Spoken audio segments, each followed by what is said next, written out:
Check, check, check.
Fantastic. How are you doing? Thanks for taking the microphone duties. I brought the glasses out. Going all Yeah, that's when I know I'm getting serious. seriously. And I've got notes in my. Do the whole. Mr. Lover. If I do this, Yeah, if you do that, you Yeah. get one of us. Yeah, it's a.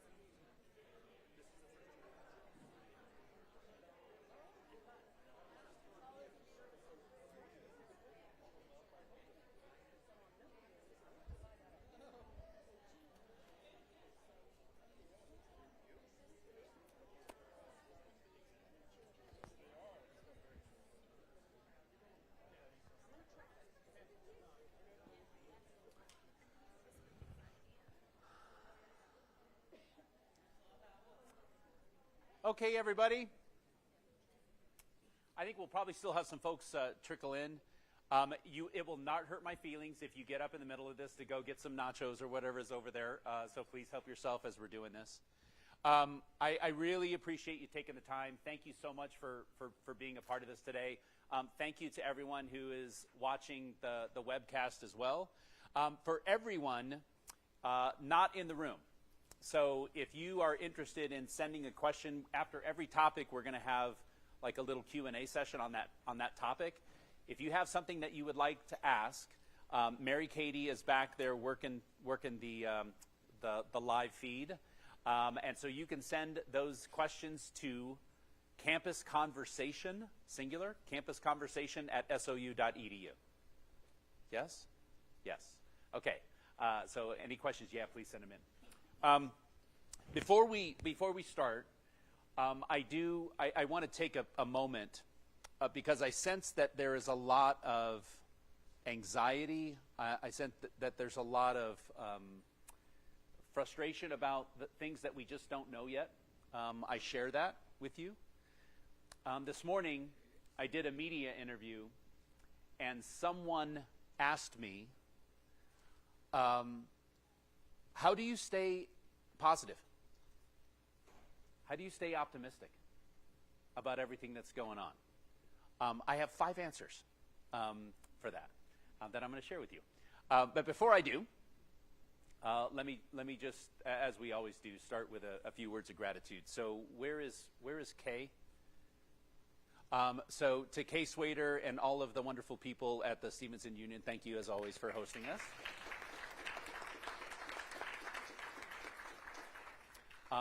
So to Mike and Jack and Justin and all Don, all of the people who are helping to Brandon, all of that team helping to put the video together so that we can be in wherever you are. I want to say thank you to them. Thank you all for everything that you're doing. They're not here with us, but the wonderful people who helped to set up the snacks and the food and the drinks for us. So please give them your love when you see them. To our wonderful folks at Campus Public Safety, thank you guys for keeping us safe and for all you do for us. We appreciate you. We have one of our Board of Trustees members in the room. So Dr. Shepman, thank you for joining us. I do want to thank Bree and Holly, who are going to be helping out with microphone duty. So thank you both very much. Appreciate you. Okay, optimism. 5 things and this is not a line. Oh, sorry. This is not a line. 5 ways in which I'm optimistic.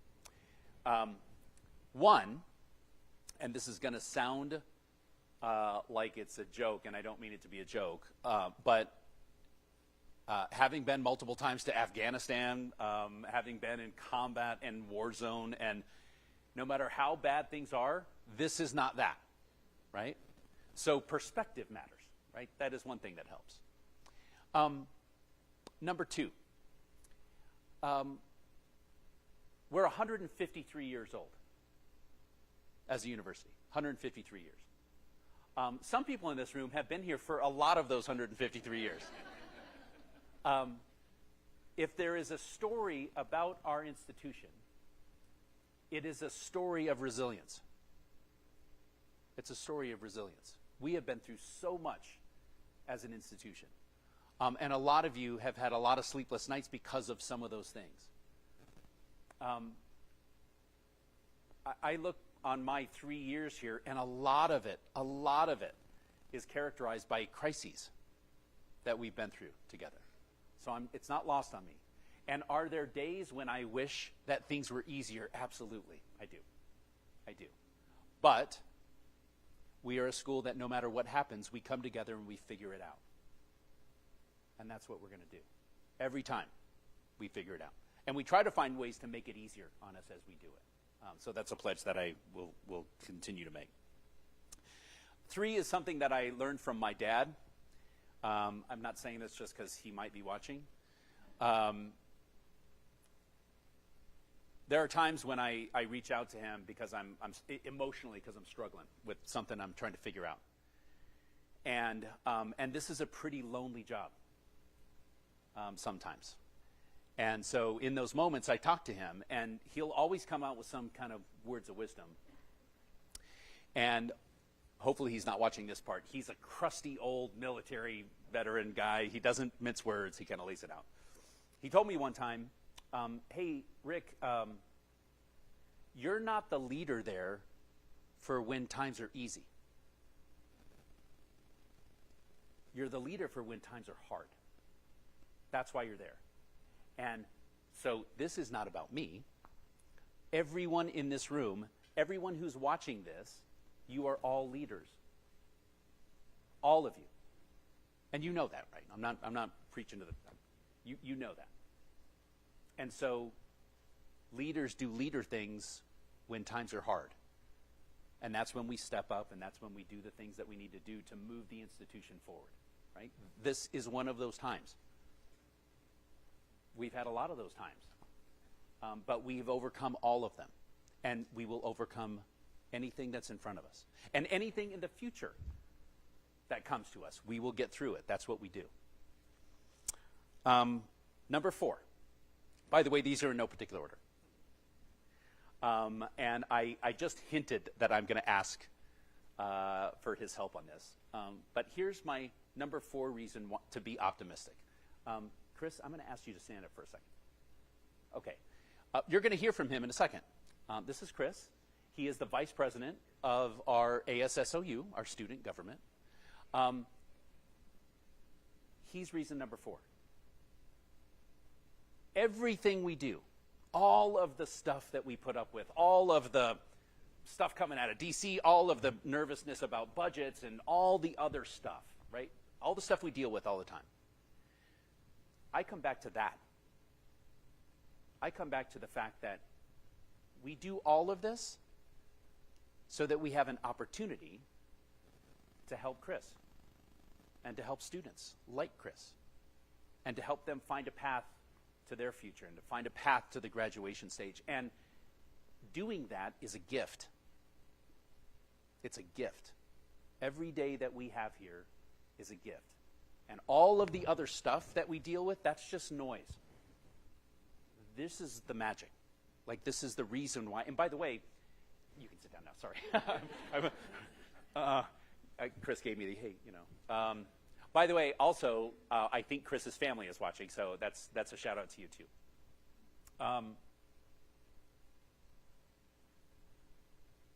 We have to do ourselves a service, and once in a while, we have to go back to why we're here. And so I'm going to ask you, you can close your eyes if you want. If you actually need to close your eyes, go ahead. Think back to this is for the faculty and staff. Think back to your first day on the job here. For some of you, you have to really go back. But think about your first day here and why you chose to do what you do. Do you have that in your mind?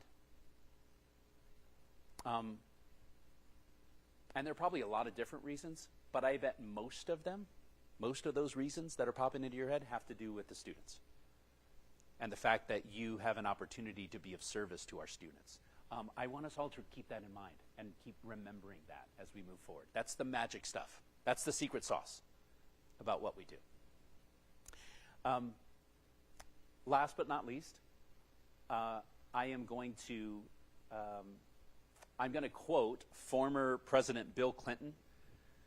I don't know why it just always stayed with me. It was in a speech, and he said, "There's nothing wrong with America that can't be solved by what's right with America."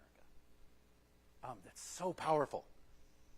And so every day, I'm convinced that there's nothing wrong with SOU that can't be fixed by what's right with SOU. And that's even stuff that are out of our control. There is nothing we can't accomplish. Nothing. Everything that you're about to see, any challenges that we're going to talk about DC, we're going to talk about budgets, we're going to talk about all these things. There is nothing on here that we can't tackle. Nothing. I might not have the answers yet, by the way. I'll own that. But I am completely confident that there's nothing we can't tackle. So 5 reasons for optimism. Okay? That's my preamble to this. Okay. Here's our agenda. As we always do, we're going to recap the last campus conversation. Actually, we're going to recap the last 2 because we did have that special one last month that I want to address. Next, we're going to introduce our new teammate, our new Vice President for Finance and Administration. Then we're going to hear from Chris, who's going to give us the student perspective, student leadership update. Then I'm going to throw up the numbers. We're going to look at our budget as it stood as of yesterday, so it's just the latest that we have, and talk about where we're headed. I am going to then talk about the strategic approach. I brought this up in Super Cabinet. You should see how excited everyone got when we talked about the strategic. No, there was no one excited except me.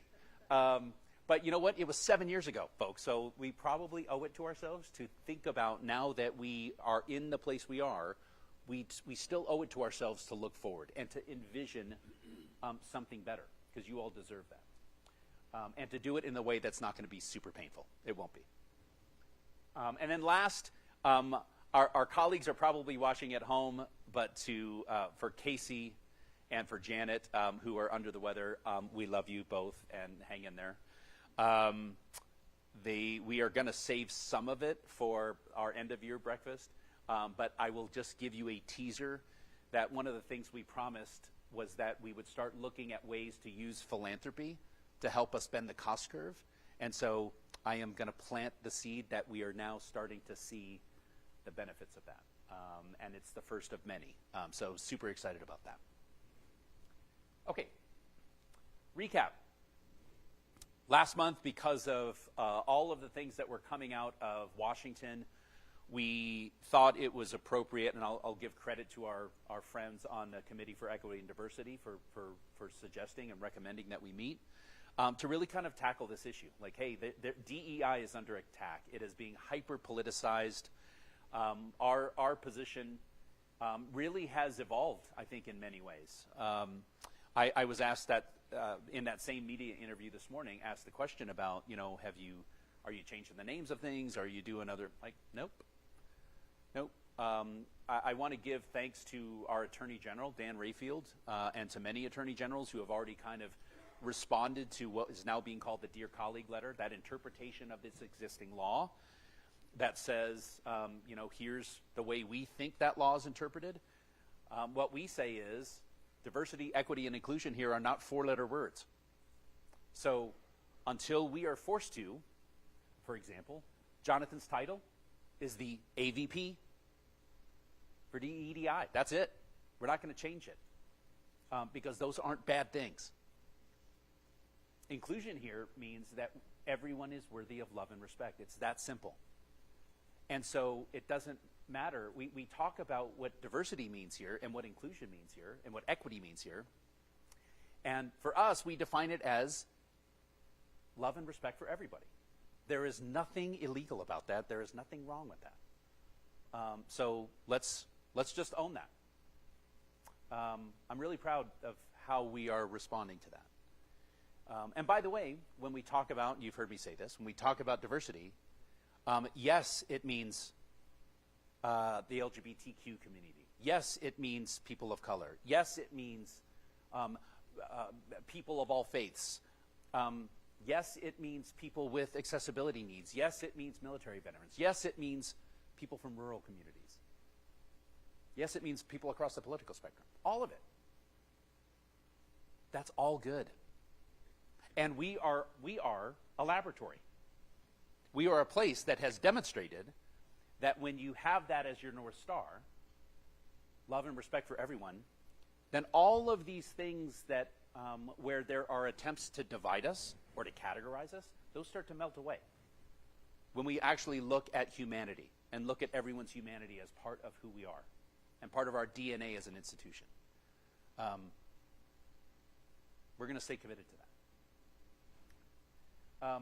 There are some challenges, right? Federal grants are being targeted. The latest is really focusing on research grants. And for faculty members, that's an issue. I will say it is hitting our colleagues at the R1 research institutions a lot harder than it is us. So we need to be mindful of the challenges that they're facing. EDI, I think we've already talked about. We are going to be very vigilant at staying with the flurry of things that are coming. But I do feel that we are in a position where we can defend that no one is being harmed by what we're doing, and so that we don't need to change that. Jonathan, anything else you want to say on that? Okay. We also talked last time about our core information systems replacement. That is a work in progress. I do know that there is so much more we have to do. I apologize that it has taken as long as it has. We're talking about phase one. The HR, payroll, business services. You're going to hear from Dr. Howell, probably not about this, but I will say that he is in the middle of his third week, and he has hit the ground running on how and it came from a campus conversation, how do we do a better job of saying, hey, here are all the things that you have said are real problems in approaching the work on that new platform, and there are so many things that have already started to be put in place to address those things, but we haven't done a good enough job of saying, hey, here's all the fixes that we put in place so far, and here's the other things that are on the radar that we are looking at, so that you know that we're not turning a blind eye to it. Carson, I don't think, is there anything else you want to say about that? Yeah? Okay. Even though Hart is working phase 2, anything you want to say about that? Okay. Good. Let me take advantage of this to share something else, and we have time to deal with this. And this is something else that we brought up in Super Cabinet. A lot of you remember me standing up here when we were first talking about scissor and like, hey, it's going to make everyone's lives better, and so I'm ready for the tomatoes. That vision, I know this sounds crazy, that vision still exists. It is malleable enough that we are going to make it work for us in a way that achieves the vision that we initially set out. What I didn't do a good enough job is to say, hey, it's going to take a couple of years to get to that place. I should have done a better job of saying, we're going to flip this switch, and it's not going to be now like everything is perfect. We're going to have to work through those glitches, and we're seeing that now. Our external auditors, I think I might have shared this with you, said, hey, Rick, all the stuff that you're dealing with, every institution that has gone through what you're going through has gone through exactly this. And the first year is painful, and everyone's screaming to fix it. Second year gets a little better, and then the third year you question why you didn't do it sooner. So that is still a vision out there. By the way, and not to take the pressure off of Hart and the rest of the team, when we flip the switch on student, it'll be the same thing. It's not going to be perfect. It'll be better, thanks to Hart. It'll be better, and the team that are working on it. But it's not going to be perfect. We have to understand that, and that's okay. We can work through those things. Okay. On any of these issues, does anyone have any comments, thoughts, questions? Okay. Have I talked too much already?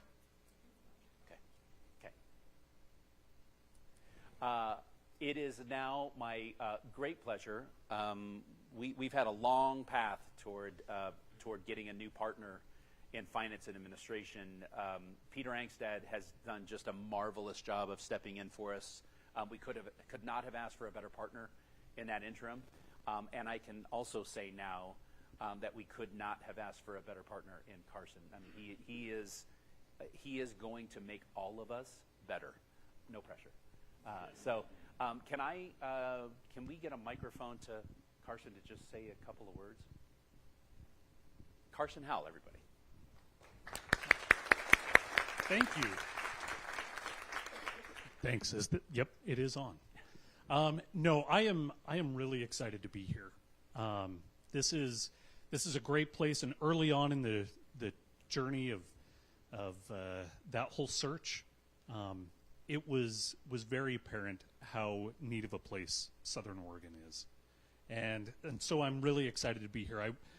In talking with Ricky, he asked me to give just a little bit of a background, but just to let you all know, I understand how you're feeling.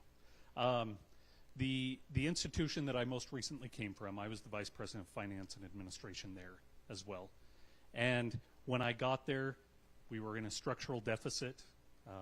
Our expenses were more than our ongoing revenues. We had issues with our financial statements and the audits. We had a lot of challenges, and we all felt the exact same way. And we were able to turn some things around. We turned all those things around, and things were really good. And I am really excited to be here because I recognized that the team that is here, and when I say team, it's students, faculty, staff, administration, partners, community. The team here is really what makes it special, and I just echo what the president said of with the right team, you can address any challenge. And so I'm really excited to be a part of this team and a part of this family, and I'm looking forward to working with all of you as we move forward on those challenges. So, thank you. Thank you. Beautiful.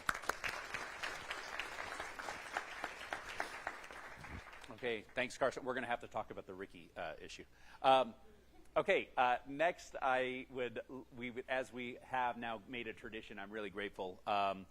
Tiana, our president of ASSOU, is visiting some grad schools. I don't. She may be watching, so hopefully I'm not embarrassing her by saying this. But she got accepted to every single grad school she applied to. Yeah.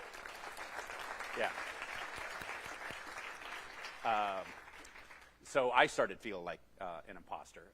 So yeah, she is crushing it. Matter of fact, I think yesterday she was at Johns Hopkins, one of the schools that accepted her. So that's the caliber of our students, and part of that gift that we provide. So as he has done before, and he is so gracious to join us, I'd like to invite Chris to say a few words for ASSOU. Check. Yeah, so I'm the understudy for Tiana, so I'll be filling in today. Yay! Thank you all for being here. Really appreciate it. Thank you, Dr. Bailey, as always. Yeah, so I'm going to be going over some legislative updates, housing, campus security, and our food access task force. So legislative updates, we just went to Salem on Tuesday, which was amazing. We had over 40 students, about 60 total people. And as you all know, we're trying to get more money for the school. And Dr. Bailey reiterated earlier, but our LGBT community here is very important. And this school, we need this school in Oregon for them, truly. Like, this school does so much for them, ranks so high because they do a great job. And so we really appreciate everyone that went up because it's really important to keep this school for them. So I will also be talking about, our task forces. So we have 3 of them. This is something that we started last year. Braden did a great job with them, and we're just continuing them. So first off, we have our campus safety. Thank you, as always, for being here. You guys do an amazing job. Appreciate it. So we now have U-locks in the campus bookstore, which is great. So we're selling those now, and we're also working on a rental program due to bikes being stolen too often on campus and just across Oregon and Ashland in general. It pisses me off when people steal bikes because why would you steal when you could just buy one? But, there's obviously reasons. But We're working on getting U-Locks across campus, the rental program. Maybe we'll go through the rec. Try to make it affordable for students is our main goal. And another thing we want to work on is across campus, we've seen that there's dark spots, maybe lack of lights. And Cody Castillo, who's our Speaker of Senate, we went around campus last night, and just on the upper campus, we saw 16 lights that were out. So I'm unsure if that's because they are through solar panels, if that's why they weren't on, or if just because they were broken and need new lights. But that is something we're working on. Due to the lack of students at events in the SU, we've seen over the course of the past few years. So we're thinking if we add more lights, it'll make students feel more safe, and then they can walk across campus and come to more events, because we think it's important, and we have great events here. So please continue to go to there if you're a student. I don't see too many students, but thank you for those that are here. Appreciate it. So housing. So obviously housing is, everyone always is going to complain about some type of housing, whether you're on campus, you're off campus, you're in Ashland, you're in anywhere. So laundry machines have been a big thing. We talked about this at our last campus conversation. We actually, the people who fix them, since we're under a contract, so our facilities isn't allowed to fix the laundry machines, which is a little unfortunate, but we're working on that contract as well. But there's someone from the Eugene area moved down. One of the employees of the company that we work with moved down to about an hour away. So hopefully we'll be getting those fixed a little bit quicker now, because the students, they like to wash their clothes, I would think. So, though it's also a communal kitchen has been often brought up by students. It's Green Springs. We were thinking of an idea there, but we're thinking now that they may be inserted into Shasta and McLaughlin. We're still in the early stages, but it's looking really good. So expect hopefully some type of communal kitchen moving forward. And so food access. So this is not my committee, but I'll try my best to talk about it. So food access, the food pantry is a huge part of SOU, we feel, and we're trying to connect the food pantry more with ASSOU and work with them. They had an amazing event last night. I see Molly. I know Molly went. I know a few other people went as well, I can see. So they had a pickleball tournament, which was to raise money and to raise food for the food pantry. They had a whole bin filled with food, which was amazing. So they're really doing a great job there, and we're working with them to hopefully find out if we can use more green fund money or student fee money to put towards the food pantry so students can get more sustainable food. Another thing, sorry about this. Okay, yeah, so we're also working with the SISQ, which is the newspaper for the students. We're working on also having an article about the food pantry in there to help students know that there actually is a food pantry. It's directly above us, actually. I believe it's literally right above us. So if you are a student or as faculty and staff, you can go in there and get some fresh produce, which hopefully there will be more of that moving forward.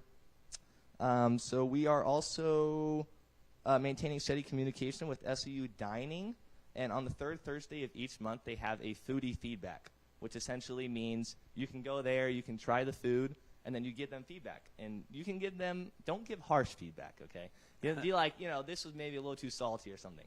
That's good feedback. So, but they're doing a great job at dining, and we're still working to open it a little later because some students get out of class at 7:20 and they can't get over in time. But there are other ways. They have it's not like a package, but you can get a box of food for dinner and take it home early. But we also know there's also difficulties with that. So we are still working with housing to resolve that issue, but we really appreciate what dining is doing. And that is about all I have. Does anyone have any questions for me? This went a lot better than last time. So You're great. And I realized I was nervous last time because I'm very honored to be in front of all of you. I'm very, very honored, and representing SOU and the students is something that I never did any political, nothing before last year as a freshman, so it was kind of a big step for me to take, but I'm truly honored to be here, so thank you. Thank you.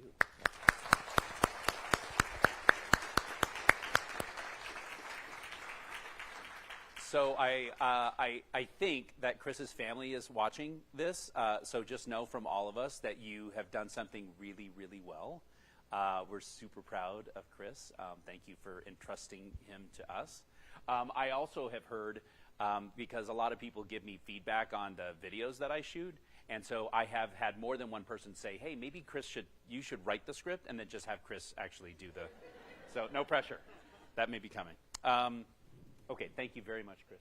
Oh, you know what? Let me say one other thing.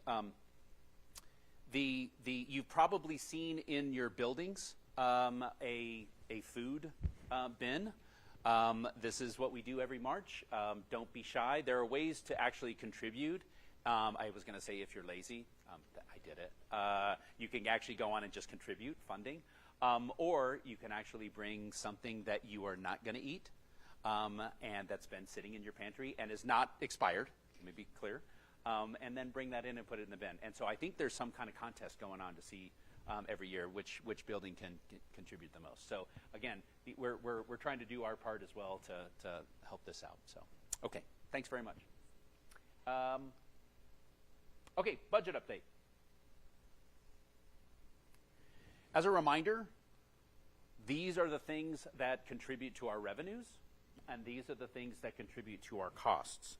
Let me share with you, because it's an interesting kind of feature.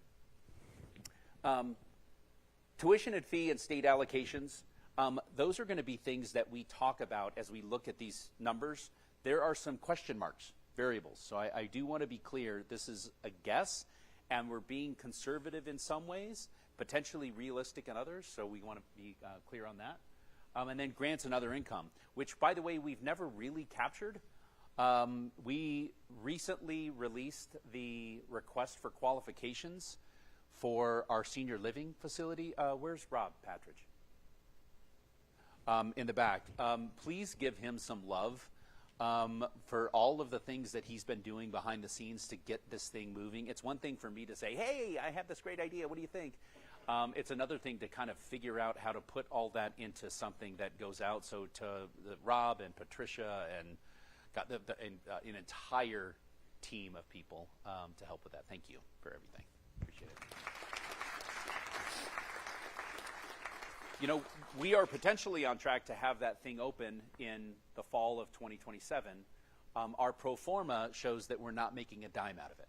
Like, we've purposely been, like, let's assume that we're not making anything, and if we do, that's great, and then that's going to add to this. So more and more to follow on that. Costs are really kind of the basic things. It's personnel, it's benefits, and it's stuff. And so those are the things that make up our cost. Last time I showed you this picture, that first, by the way, kudos to Josh. These are not things that I do. There's a lot of crunching numbers. Josh is sitting in a cave back there trying to figure this stuff out. So thank you, Josh. Last time I showed you this picture, and last time I showed the Board of Trustees this picture, we were headed toward about a $1.8 million deficit. That has shrunk in a very good way. To not, it's still down, so let's own that. Remember that last time we spoke, this is the result primarily of the FAFSA debacle. We knew that was going to affect the incoming class. We also knew that we had a high bar to hit from the previous year. All of those things were in effect. So we got permission from the board to do what we had been thinking about for years, and that was to kind of sell off some key properties around the periphery of the institution. And let me be clear, properties that we had no future plans for. So these were just things that we had been holding on to. By the way, they're also things that the community had been saying, hey, you really should clean some of this up and give people a chance to build housing for others. So it's meeting all of those needs as well. I'm not going to say that's going to solve all of our problems, but I will say it will meet this need and put more into our reserves, which are helping us out. Okay, FY26 and 27 look scarier. I will own that. Let's look at those. Both of those show about a $2.5 million deficit per year. Couple of things that we have assumed, and we have forced the assumptions in those numbers, and there are two big ones. One is that we are assuming that the budget from the state is going to be the governor's recommended budget. So that was already published. We plugged those numbers into this. The legislature is currently in session. And by the way, you heard Chris talk about it, but kudos to all of the students and faculty and staff. By the way, show of hands, was anyone in the room in Salem for this? Okay. Thank you. Thank you. Thank you. It was really important for them to hear, especially from students, like, hey, this is what this is how this is affecting us. It was really good for them to hear those stories. So we made a big push for the Public University Support Fund, which is the general fund that helps us with operations. We made a huge push for the Oregon Opportunity Grant, which really goes to help students. And we pushed for a capital project for our creative industries and sector, and that is a little north of $40 million to really take the challenges that we have in the music building and really kind of beef them up in terms of heating, ventilation, air conditioning, all of that. And also provide a space where there is an opportunity for multidisciplinary work to move the digital media center and do some other things that are really going to help students moving forward. There was something that Rob said that really stuck with me. And this is me showing my old man age, but if you think about what creative industries is going to do, it is not just for the students, faculty, and staff in those fields. That you can make the argument that every student who graduates from this institution is going to have to know how to navigate digital media, no matter what their field is. And so I do think that this is going to be a beacon in many ways. It is the second highest ranked project on the state's list, which is great for us. It's not a guarantee, and so we're not drinking champagne yet, but indications are pretty good. We're in a pretty competitive position for this. Okay. So we are assuming the governor's recommended budget.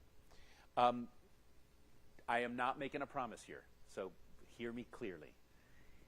Traditionally, the state legislature, the Ways and Means Committee, when the final budget is published, it ends up a little bit north of that.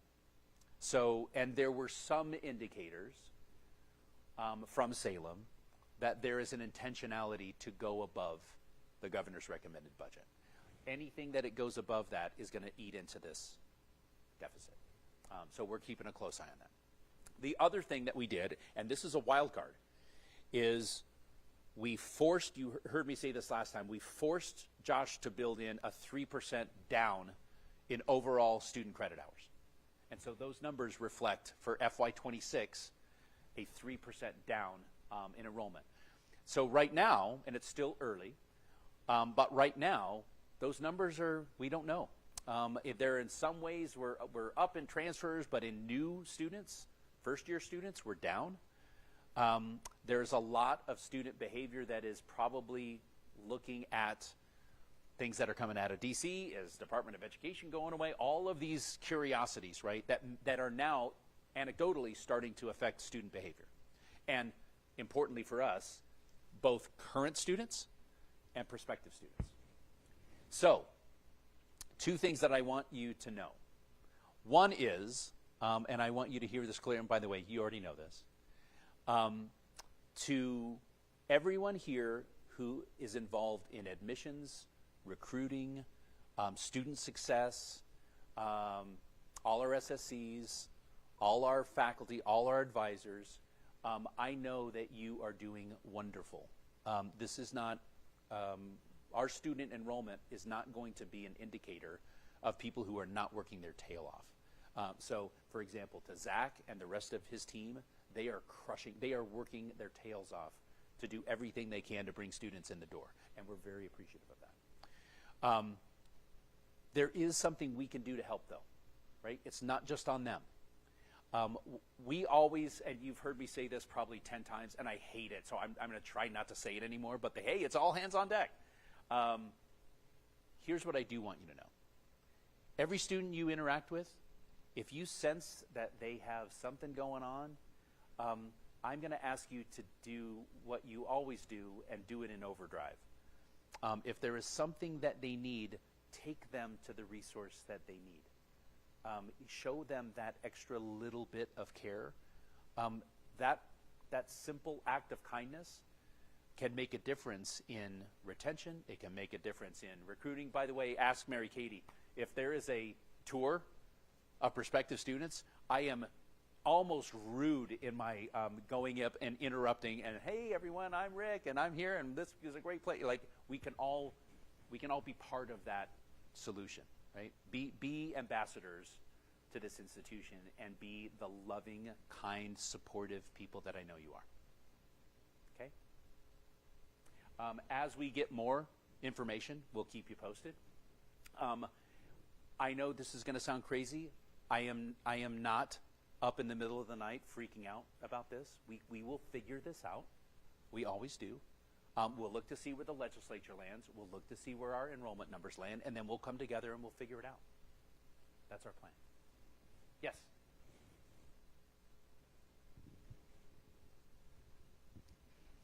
We had heard that enrollments were, that for this term coming up, students weren't enrolling. Do you have any updates on, at one of our meetings, we were told that 800 students had not yet enrolled. Is there any update on the number? Yeah, thanks, Almarosa. Let me give you a start of an answer, and then my guess is that Zach is going to take the microphone and correct me. So in general, we will have a better picture of what the fall, because we're all talking about fall enrollment, right? That's kind of where we're. Oh, you're asking for spring. Okay, you want to answer that one? And no pressure here. Thanks, Almarosa. No, yeah, we had been looking at numbers. It was good. We were tracking all the students that had not enrolled yet for spring, right, and then bouncing it up against the various holds that they had. And so and we were talking about this in PLC the other day, and I can't. Carrie's not in the room, Carrie Bath, because we were doing campaigns out of Navigate, but we shrunk that number down tremendously over the course of a couple weeks, down to 200 or so. And so we're putting in buckets the different students that have the different holds and doing campaigns to reach out to all those students based on the different holds that they have. So that number was a little alarming. I will recognize that, but it actually, we were all kind of celebrating in PLC the other day because that number had shrunk so much so quickly. So yeah, thank you. Yep. Can I add one more, Almarosa? So thank you because I wouldn't have been able to answer the spring one. So because my eyes are based on the fall. I know I need to be thinking about spring too, but because those numbers are kind of, in some ways, the assumptions we're thinking about for the FY26 budget are based on what we think the fall enrollment is going to be. Right now there is a smaller funnel of applicants, but there is a potential for a larger yield. And Zach and his team have been doing some different strategies so that the shape of the funnel is a little bit different. Is that a reasonable way to put it? Okay. So we'll probably have a little more fidelity on that by mid-May. Is that about when we kind of figure out? Okay. So we'll and by the way, I think that's our next campus conversation is in May. So we'll have an updated numbers for you on that. Oh yes, yeah, Lisa. Hold on one sec, Lisa. Let's get up.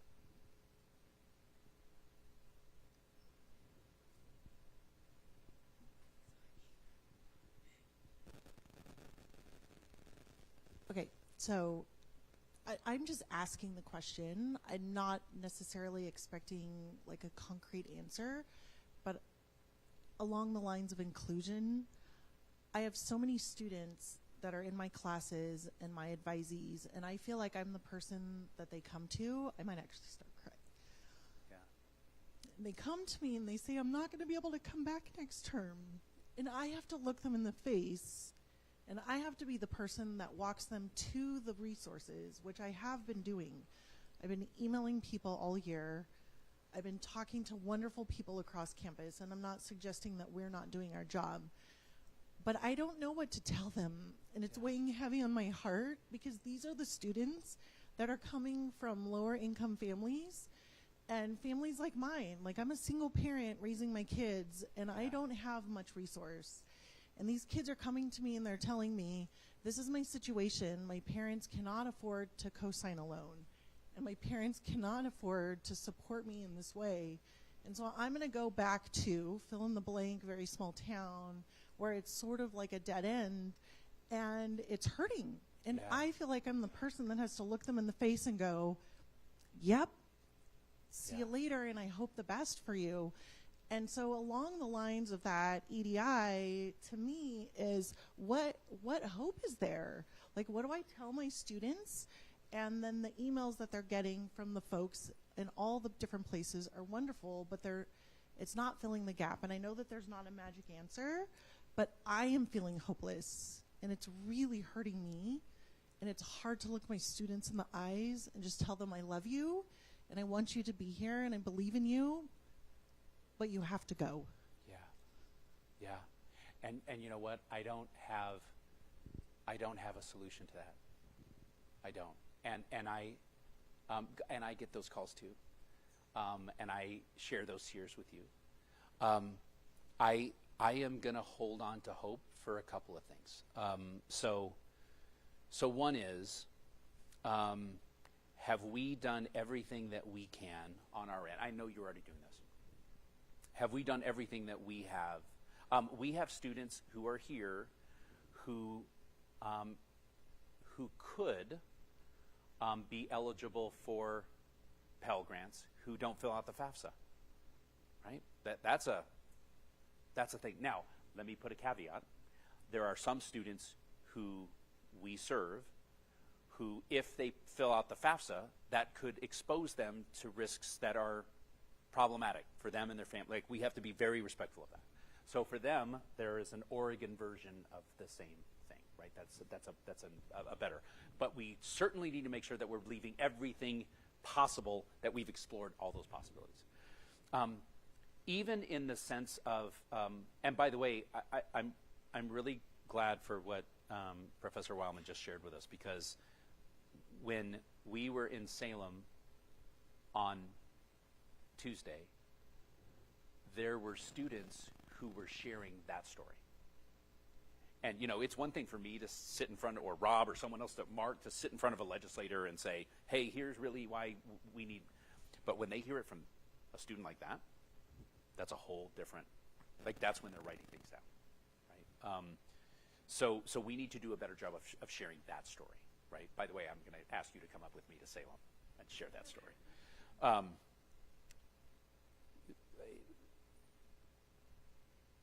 I don't want to guilt legislators into. They have a million other things that are super important that our people are asking for funding. But to me, and I know I'm biased, if we're not thinking about that, then the whole state's losing. So we'll continue to share that story. The other one is, and this is we know that there are students who come off the path and who have to get a third job, or who have to support their grandparents, or who have to, and I came to SOU from a school where every student was in that boat. And so we started to get to a place, and this is not a good answer. It's just an answer, where recognizing that, hey, I've got to go. I can't do this now, and I can't get a loan, and I can't. So I'm going to go get this third job. Our next step was, please just stay with us. Can we take the time, keep the relationship, don't give up, and then is there a year from now, or 2 years from now, or 5 years from now, can you get back on that path? And so we need to make sure that we're not letting go of those students. Again, that's not the best answer. But I do think that's something that we have to keep in mind. By the way, Lisa's, I know, not the only one in that boat. And I look around the room, and I bet all of you have had similar conversations, right, with our students. I appreciate that you did it. Now I'm going to start crying. I appreciate that you did it from a place of love. So, one thing I do want to add, so we have a software on campus, or an agreement with Scholarship Universe. And I think we have some ridiculously low number of students who've even ever logged into that platform. I think it's like 30% of students have ever logged in, and even less, significantly less, who've ever completed a scholarship application through there. And so that is definitely a resource I want to encourage more folks to have your students do, because if I think I put in a fake profile where I had a 2.0 GPA and I was some random major, and there was 15 scholarships I was automatically eligible for that I just had to apply to. And I think oftentimes people need that extra push. And if they need help with a scholarship application, definitely send them to our benefits navigator over in the Dean of Students office. We can help talk them through that process. But that is something, especially with our students in difficult financial circumstance, I always encourage scholarships because not nearly enough students are applying to the scholarships we have available. And so they stand an even better chance, that means. Thank you so much for sharing that. And so for anyone out there, how might they connect? Can you share like how would they connect with that resource? Yeah, if you just go to, I Google financial aid SOU and go to the financial aid page, click on scholarships, and the hard part is it's all the way at the bottom of the page, and it has like an image of a nighttime around it. So scroll down to the bottom of the scholarships page, and that's where it is. But it's once you're there, it can also talk you through all the scholarships that students might be eligible for that'd be automatically applied through FAFSA and what the eligibility requirements are for those. But the scholarship universe goes into all the community and state scholarships, including if they're out of state. So if they're a California resident coming up here to school, it will give them scholarships that are available to them because they're from like San Francisco, California. So a really good resource on the financial aid page. Thank you so much for sharing that. So maybe that's a glimmer of hope too. Edward. I don't usually speak at these meetings. I usually sit back and listen. But what I don't hear is about the black and brown students, about the black and brown faculty, about the black and brown staff. This is a crisis.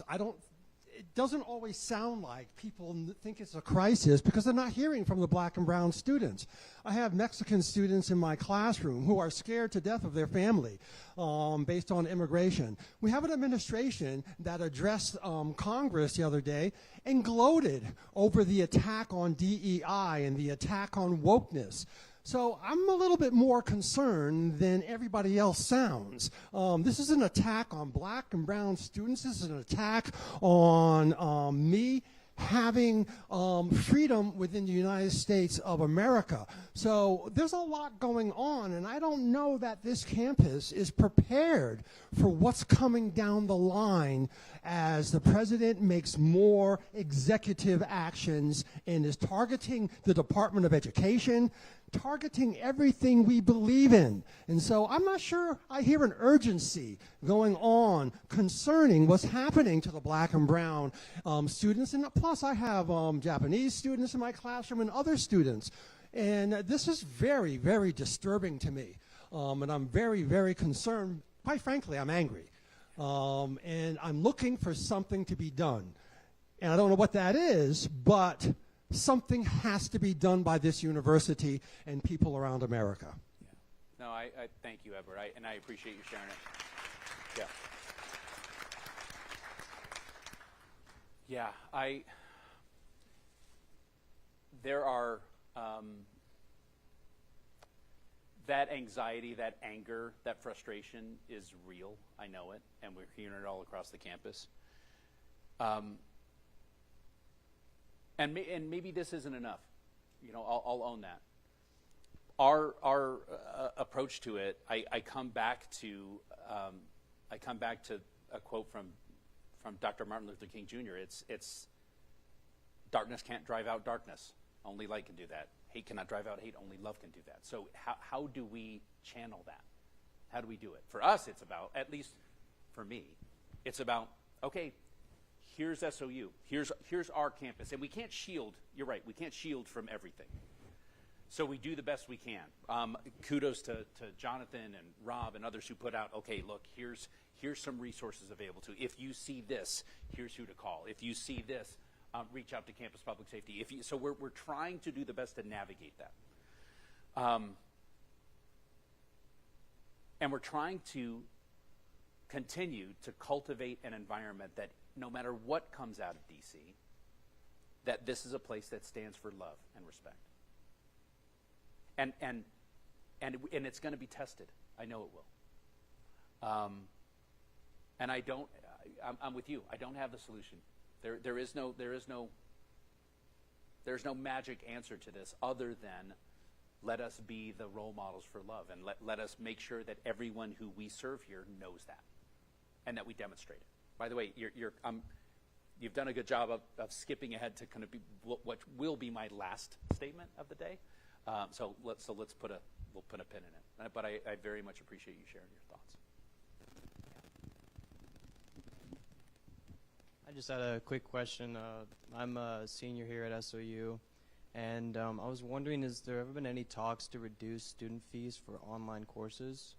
Because if you take a full online schedule, if you need to move home or work during the day or something like that I've had to do, it can add up pretty quick, especially with the Connect fees and all these things. That's not included in the tuition. Yeah, great question. So about a year ago, we have a group called the Tuition Advisory Council, and it's made up of students, faculty, staff. They all come together and they discuss these issues, right? They look at not just tuition but student fees. Then there is a separate group that looks at student incidental fee. I don't want to get too far into the weeds, but those are things that are talked about in that forum. And I think I'm going to look at, actually I'll look at Josh because Casey is probably looking online. But those are things that are open that you can give inputs and comments to that group as they weigh those things out.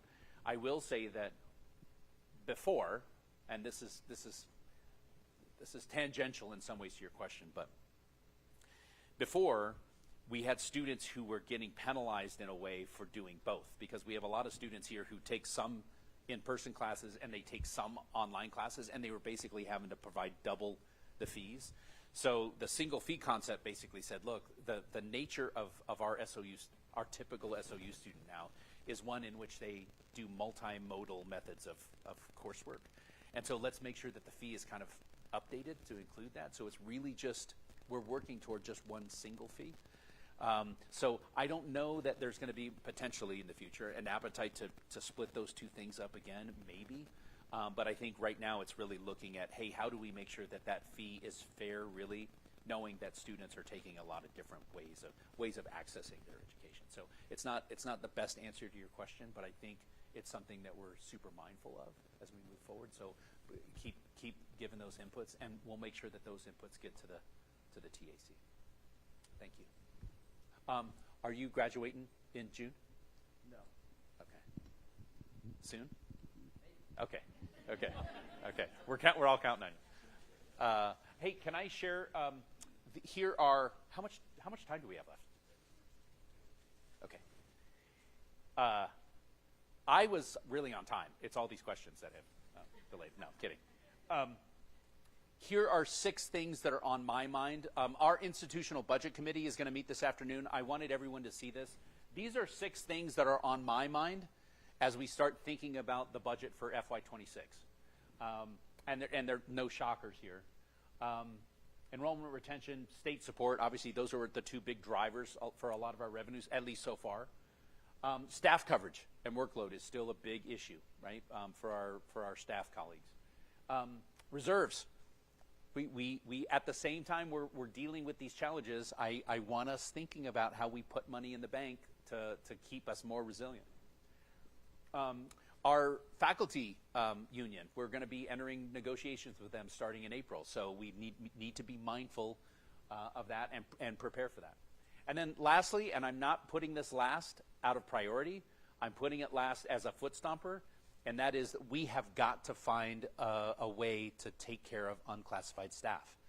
That is a real need. That is a third group of employees that unfortunately, because of the challenges we faced, have really been neglected.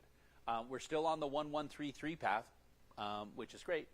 I do want to give special thanks to SEIU and to APSOU, whose leaders were supportive of a staff appreciation day for unclassified staff as a way for us to say, look, we know we don't have the money yet, but we're going to take care of you. In the meantime, please accept this small token of our appreciation, which I think goes, and by the way, and I'm going to channel Sage here, please use them. For unclassified staff members who are listening to this or are listening to this at home, there is a way. There are 5 days now between now and the end of June. Please coordinate with your supervisors and use them. It's not a hollow gift. It is We intend for you to use it. Take that time and as you deserve. Okay. Any other budget questions? Yeah, Mary Katie.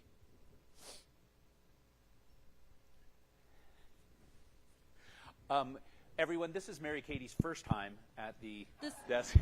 Yes, this is my first time using the microphone. Can everyone hear me okay? Okay. We have a question online, and it pertains to some of the land sale. Will there be more property sold in the future beyond what we're currently doing?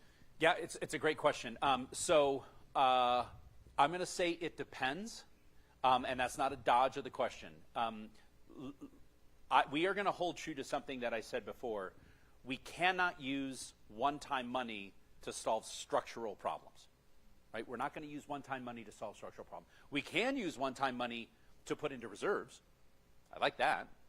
But if we use one-time money to solve structural problems, then all we're doing is kicking the can. And then we're going to have to deal with it a year later. I don't want to do that.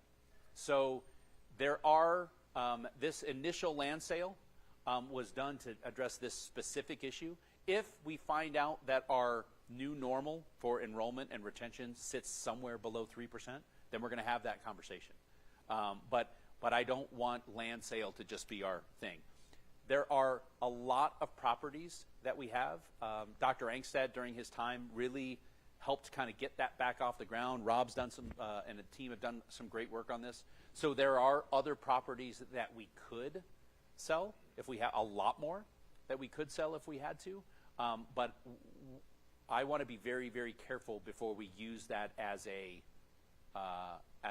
attempt to solve a structural problem. So long answer to your question, but great question. Does everyone understand that? Okay. Okay. Any other questions? Okay. Strategic plan. I promise you this will not be painful. I promise you. How many people, show of hands, how many people were involved in the last strategic plan? Okay, and keep the hands up. Keep the hands up. How many people loved that process? There was one. Dan was, oh gosh. Everyone watching online, that was Dan Denai. If you have any questions. Okay.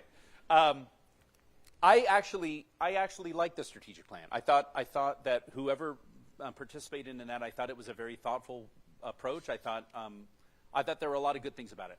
One of the challenges about it was that, well, they were twofold. One is that it was pretty complex. If you went around campus and asked faculty and staff to tell you about the strategic plan, I think very few probably could have told you about it. There are probably very few who could tell us about it now. Not putting you on the spot, don't worry. At home, I'm testing all of you right now. So send it in to Mary Katie. The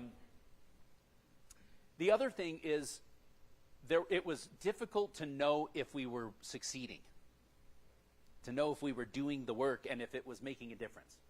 So that kind of led me as we were going through this. And by the way, and this is not on Dr. Shepman, but we have a board of trustees that's like, Rick, it's been 7 years. Let's it's time. We should be thinking about where we're headed. That's fair enough. SOU Forward was not a strategic plan. SOU Forward was a plan to get out of the nightmare that we were in, right? Now, that may feed some of the things. The revenue stuff may feed some of the things that end up in the strategic plan, but SOU Forward was a very specific approach to a very specific challenge. This is an idea. One of the things that AGB and EAB and all of the three-letter folks who help us, they said, Rick, I know you're big on, everyone has a voice. Everyone's going to have a voice in this too. But they also said you should give the students, faculty, and staff and community something to chew on, something to throw darts at. And so this is a starting point. It's all it is a starting point. But a very, very simple framework for the strategic plan. And it's just SOU Thrive. What does it mean when students are thriving? What does it mean when the team is thriving? And by the way, when I say team, faculty and staff. What does it mean for faculty and staff to thrive here? And then what does it mean for the institution to thrive? Right? One example is where we're not, and I think it was someone in Super Cabinet, where we're not one economic challenge away from, something super serious, right? How do we get out of that? How do we get out of that cloud and thrive? So this is just a simple framework. Our challenge is to provide a draft. It's only a draft, but a draft to our Board of Trustees for their June meeting. Everyone has a voice. Everyone has a voice in this process. And it's got to be simple, accessible, usable, actionable. It should be something that we can measure. A wise person, you've heard me say, a wise person once said, not everything that counts can be counted, and not everything that can be counted counts. Does that make sense? So how do we use simple, measurable, easy to measure things that show us that we're moving forward in achieving this? Here's the other thing that's going to come up. In order to achieve us thriving, a lot of you are going to come up with, yeah, you know what, we can thrive, but Rick, first of all, we got to get this, this, and this out of the way, right? There are things that we probably do to ourselves that need to be changed, obstacles that are in the way because of how we do what we do. All of that, I think, is going to come out in this. I am a PowerPoint moron, but I created this, so apologies if it doesn't make sense. It is current state, future state.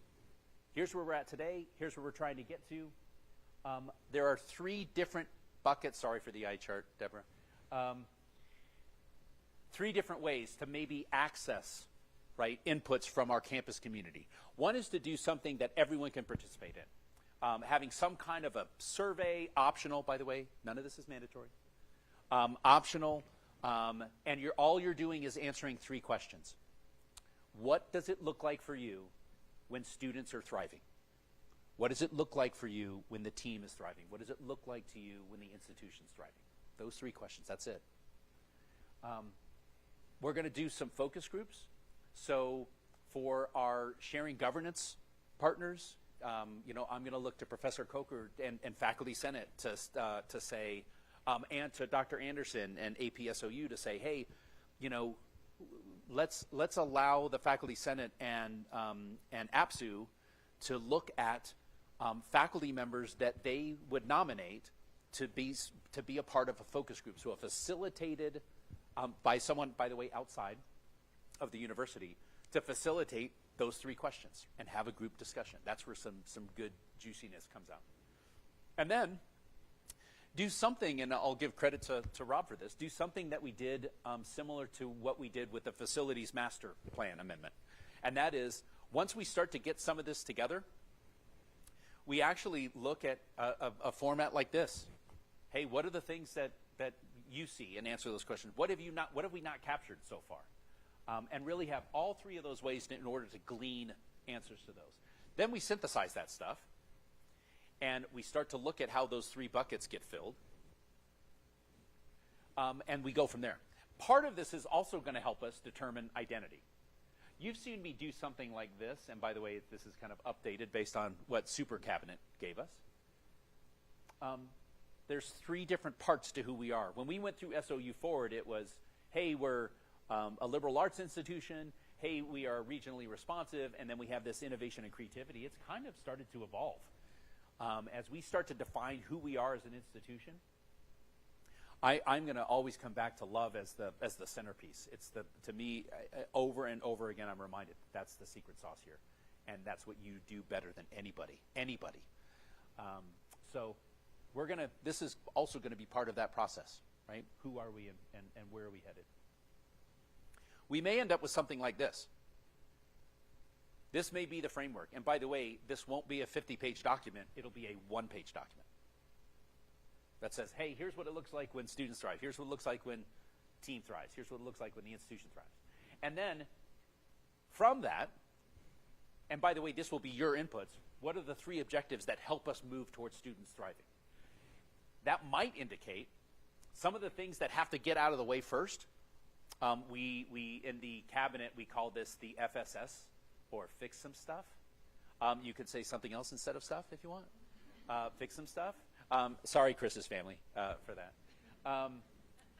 And it might be in those 2025, 2026 initiatives, it's like, Rick, you have to fix some stuff before we can start moving forward on some of these things. So maybe it is removing a negative before we can add a positive, if that makes sense, right? All of that's going to be gleaned. Okay.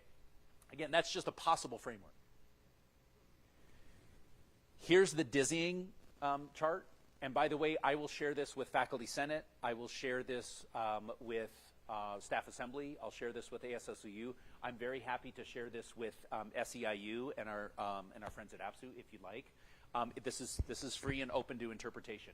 But this is a potential roadmap to help us get there. We do the survey. We do the focus groups. We have a town hall. As we start to after we're done gathering that information, we refine it. That's that synthesize part of it.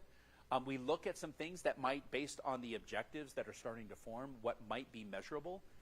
Then we bring everyone back.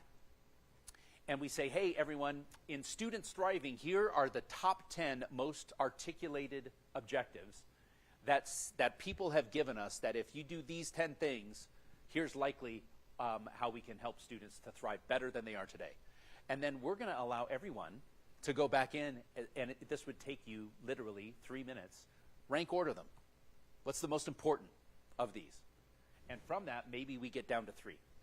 Doesn't mean we're not going to do the other ones. It means these are 3 that we're really going to make our focus areas.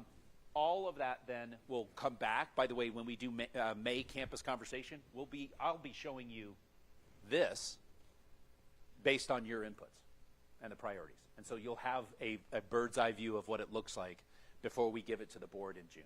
And even after we do that, it doesn't mean that's the plan. It means that's what the board is going to consider. But you'll all have a chance at looking at that. Okay. Any questions? Yes. Hold on one second. Bree's got a... I just want to be clear, when you're talking about what it means for a student to thrive, we're not just taking what we perceive as students thriving. We're going to survey students as well of what it looks like for them to thrive. Yes. And not just student government, because like my students that are the highest risk of like not continuing on aren't able to do those events because they have to go to work or they have to provide for their family. So I feel like they don't get their voices heard. Yeah, that's a really, really good point.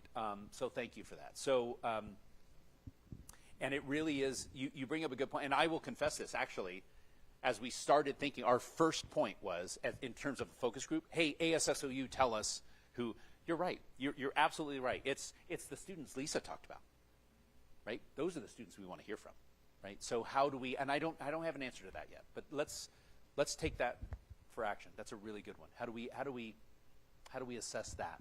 And how do we find a group of students? So every student's going to be able to take a survey, so that's good. By the way, it was a former student who said, because I was like, gosh, how do we get, students have so much that they're doing. How do we get them to do a survey? She said, you know what? If you have a raffle and there's a 1 in 100 chance that they're going to get a candy bar, they'll do I was like, wow, that's a pretty cheap. So we'll find some way to incentivize to hear the student voice.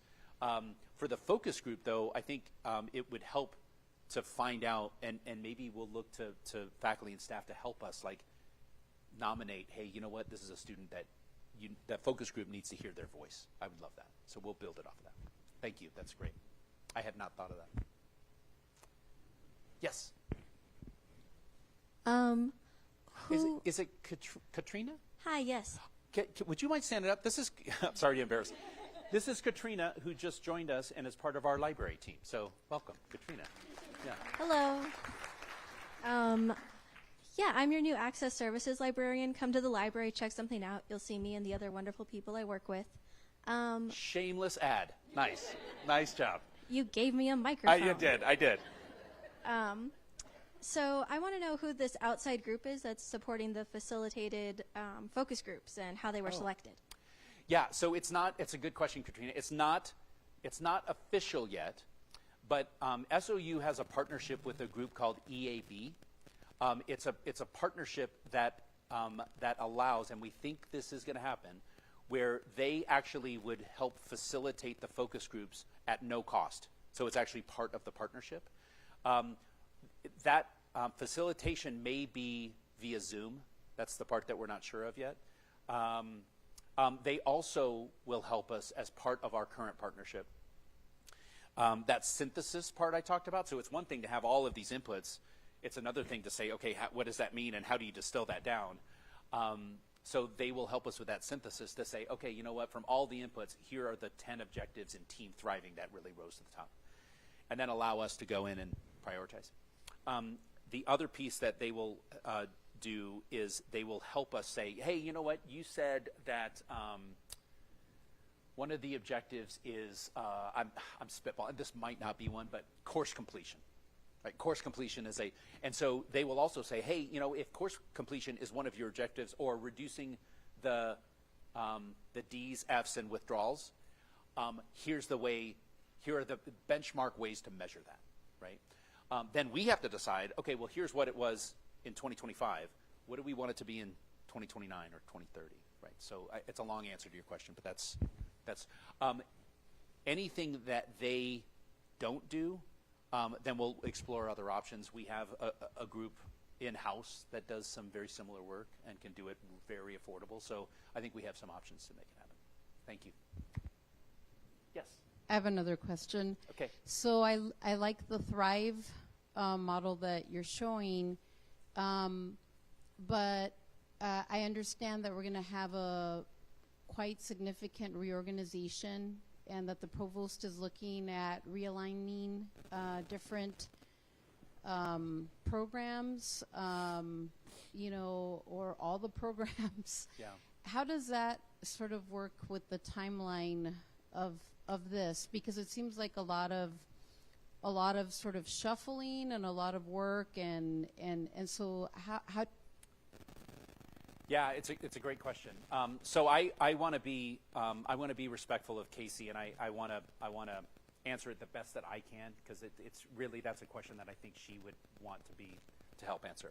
I think Casey in the provost's office and deans, directors, and chairs, I think everyone is looking at, okay, there are, and by the way, this is no knock on SOU Forward. It's no knock on anything that's happened before.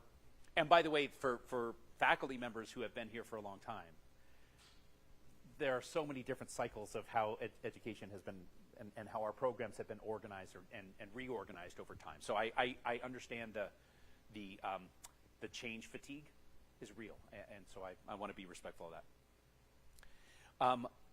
There were things that were done in the, moving from 7 divisions to 5 schools that and it's Monday morning quarterback, but that may have been, okay, you know what, we've got to solve this problem. We've got to solve it right now. How do we kind of collapse this thing and make it work? And how do we find synergies in there? What I heard at the time was that it was almost akin to speed dating. That, okay, you know what, here's some faculty members, and are there ways for interdisciplinary work? And instead of what makes sense for if we were to build it from scratch, how would we organize, right? And so I have a feeling that that's what's in her mind as we move forward, which I think is good.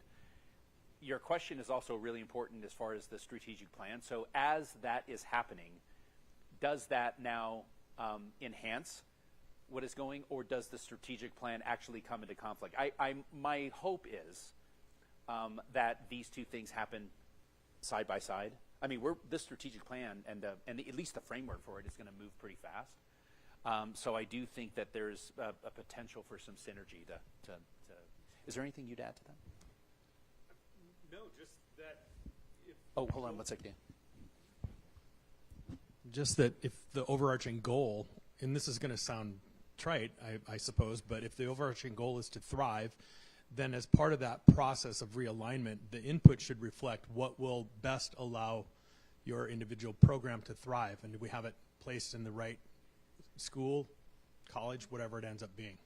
So I hope that doesn't sound too superficial, but that has to be part of that equation as we move forward to making the organizational structure that works best for your program. Yeah. Good. Thank you. More to follow. If you have any other ideas for how we make sure that you had the comment of the day, by the way. If you have any other suggestions for how we make sure that every voice is heard in this process, please let us know. I mean, we are open to changing this and tweaking this and making sure that we're getting that input that we need, because it's going to make the plan better. Okay. Last but not least, I am not going to steal Casey and Janet's thunder. I'm going to steal a little bit of Casey and Janet's thunder. And I really wanted them to be here to share this. When we did SOU Forward, we said, okay, yes, we're going to have to do cost management, and that was awful. But the other three planks of that project were about investments. There was an investment in grants. There was an investment in philanthropy. And when I say investment, I mean in time and energy. Grants, philanthropy, and revenue diversification. Obviously, we've seen some movement now in revenue diversification. If you walk out to Cascade now, you've seen that start to come down. We know what's going to go in its place. We had a pre-bidders question and answer session with 12 different. I've looked at Rob to answer that question 5 times in the last 12 different entities that are interested in being our partner in this work, and they're from all over the country who are interested. So I mean that's a good sign for us. But in philanthropy, one of the things that I mentioned was, hey, how do we take philanthropy and use it to bend the cost curve?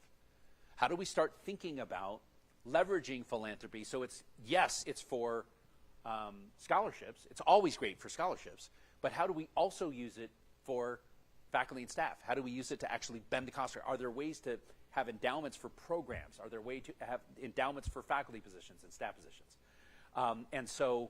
And I will say, you'll hear the specifics at the end of your breakfast, but we are now in a position to start to do some of that work. And there are going to be faculty and staff members who are beneficiaries of philanthropic work.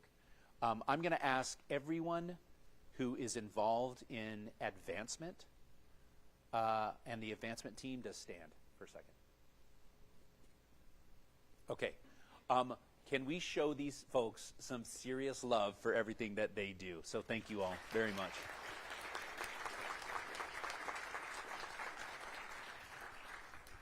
Ten years ago, you've heard me say this.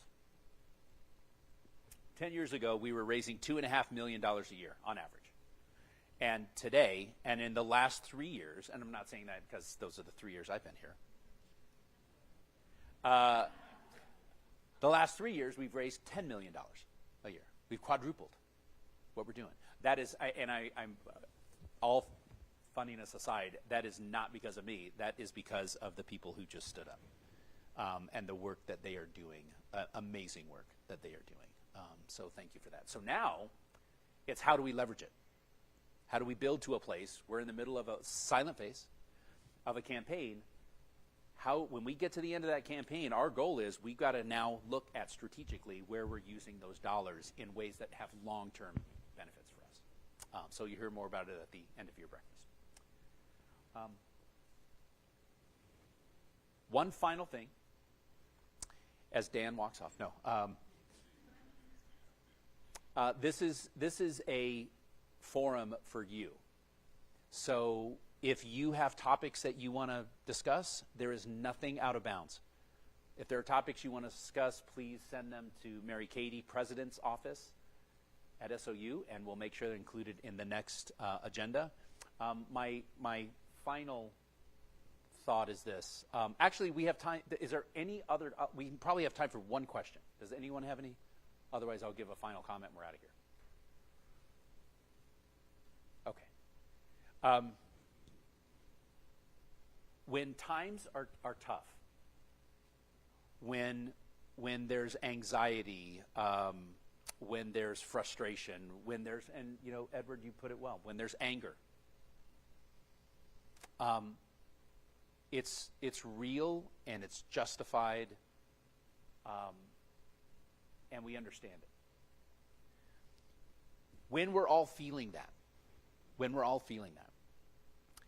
there is a possibility that the first thing that cracks a little bit is civility. It's the first sign that it's starting to wear us down. So this is an ask.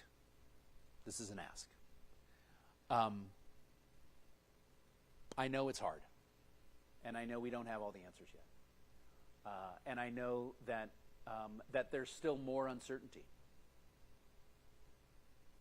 That's the world that we're living in right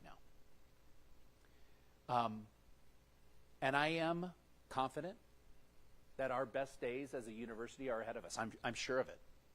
I wouldn't have just signed to stay here 3 more years if I am giddy about where we are going to head as an institution. But my ask is, as we go through these challenges, please don't lose sight of the love and respect that we need to show each other. It's everything. I don't mean to distill it down, but love is something that we have an unlimited supply of if we choose to give it. So in every interaction you have with each other, no matter how frustrated you are, and no matter how much pressure you're feeling, start from a place of love, please. The more we do that, the better we are going to not just get through these challenges, but the better we are going to get closer and closer to thriving, and all of you deserve to be in a place like that. Okay? Okay. Thanks very much, everyone. Appreciate it.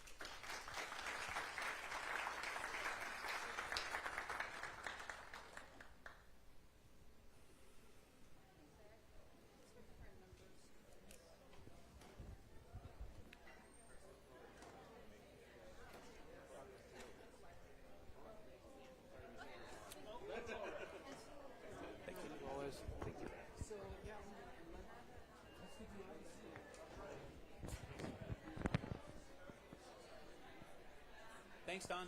As always, sir. Hey, no problem. Good job. Jeez, you nailed your time out. Congrats to us on the 3 more years.